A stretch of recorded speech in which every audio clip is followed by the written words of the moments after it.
Hello everybody, my name is Cameron Cotton and this is my audience for you today.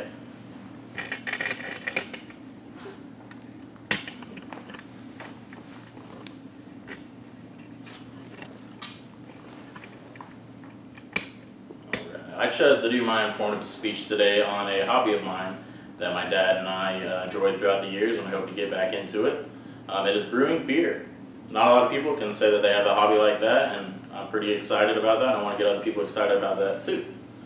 There's a lot of different stages that go into it. First you got your preparation stage, then your brewing stage, your fermenting stage, and then finally your kegging and your bottling process, which is the end result. Starting off with the preparation stage, first and foremost you want to have all your equipment ready to use, and it needs to be handy and organized for you. And also you want to make sure that everything is sanitized. That is probably the most important step of all of this, because you don't want any bacteria getting into the beer and the fermenting process, because then it will ruin the beer. Depending on what kind of beer you want to brew will determine your malts, your hops, or your yeast that you want to use. You can brew blondes, IPAs, pilsners, etc. And there's 4 ingredients that come to brewing beer, and that is the hops, the malted barley, the water, and the yeast.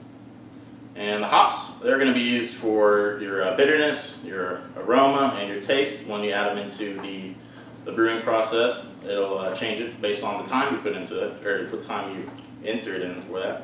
Then you got your malted barley, which is a balance between the sweetness and the malt with the bitterness. It makes the beer through the sugar process, or from extracting the sugar from the grain, and the yeast will extract that later to make alcohol. And then we're going into the brewing stage. So first, we're going to go ahead and start to get a kettle, kind of get some heated water going. And then you're going to want to have another kettle nearby that you're going to put all your grains in and start adding that heated water into it, and that's going to be called your mash tun. What this is doing basically is you're adding the hot water, which is slowly extracting the sugars from the grain, and later you're going to be using that to make your beer. This process takes about 60 minutes, so it's a lot of sitting and waiting, and once that gets kind of all the sugars out into the water, you want to do a technique called batch parching, which you take your heated water and repeatedly rinse it and pour it over the grain, and that will also keep extracting all the sugars, make sure you get every last drop. And you want to make sure that no grains or what's left of the wort is what is the final product of that. And what you want to do with the wort is you want to get a tube, and you want to attach it to this. This is our main kettle. It's going to be the one brewing or boiling the beer to a perfect temperature. And what you want to do is get a tube from your mash tun, and you want to connect it to this and slowly drain it in there. And once it's all in there, you want to go ahead and start to get that to a boil. It takes a little bit to get heated, especially with a 15-gallon kettle. It takes a while to heat up, but once you do, it'll start foaming. That's just basically what the wort does when it gets heated up to a boiling point. It foams around the top of the keg or kettle, and then you want to squirt it with water to kind of dissipate that and make it disappear. And then once you finally got to a boil, you're going to want to start to add your hops. And what your hops will do is, like I said, they'll control the bitterness, the aroma, and the taste of it. So for the first part, you want to add your bitterness hops very first of the stage, and that will probably be around the 60-minute mark. And it'll tick down to, you can do around 10 or 5 minutes, add the other ones for the aroma and the taste for that as well. Depending on what kind of hops you use will also determine the taste and the beer itself. And for that, it'll take for 60 minutes, and then once done with that, you're going to want to start chilling your worts through a different copper coil. You want to put it through some cold water running through the wort to make sure it's chilled, so you can get it to the right temperature to start fermenting, because yeast won't work well with temperature too hot for the wort. So you want to get it down to around 60 to 70 degrees, and then that's like the perfect temperature for the yeast. But to do that, like I said, you're gonna put it through a copper tube. We usually do the tubes and run it through. We have an ice chest that we use, and we kind of just bury it in ice with the copper tubing. And this probably is going to take the longest part of brewing.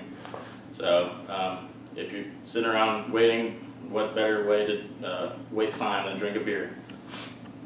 But once that's all said and done, you're going to transfer it over through your main kettle, and you want to put into what's called a fermenter.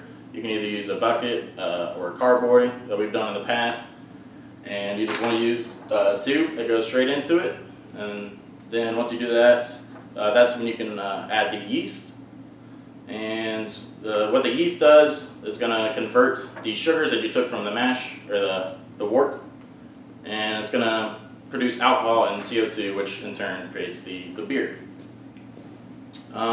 But another important step for yeast is you want to make sure to, activate it, is what I guess we like to call it. But for some liquid yeast is what we use. You have to smack the bag and make sure it gets expanded and get ready for the fermenting process.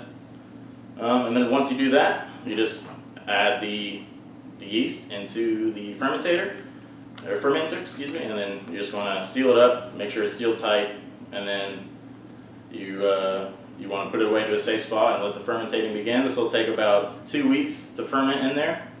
Within the first 2 to 3 days, it will start consuming those sugars and create alcohol and CO2 for that. So in about 2 weeks' time, you're going to bring it back out, and then you're either put it in your bottles or your keg, whichever one you choose. We prefer to use the keg. It's a lot easier.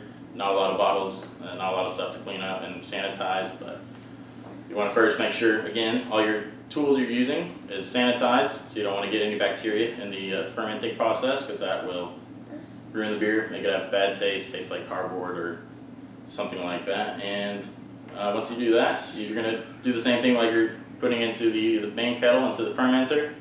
You're going to use the tubing and then put it into a keg like we do. And once you do that, seal it up, make sure everything's all sanitized, then you put it away for another 2 weeks. And this will be the main stage, the secondary fermentation process, which is where it'll start consuming the remaining sugars and turning them into the CO2 and alcohol. And once you do that, you just want to store it in for another 2 weeks, and then that's the longest process. The hard part's over. Waiting is the next part. But the end result will ultimately be enjoyable. Hopefully, we've had some batches in the past where it did not turn out well, but we ended up still drinking it anyway. But I hopefully you guys took something from this, and it maybe sparked an interest in you. And I hope to make sure you guys try it out. It's fun. Get a buddy or your family to do it with you. It's a blast. I want to thank my sources that I use, mainly northernbrew.com and howtobrew.com, and then our local store is High Gravity. They're a fermenting supply company down in Tulsa. They've been a great help as well. And thank you guys. Yay!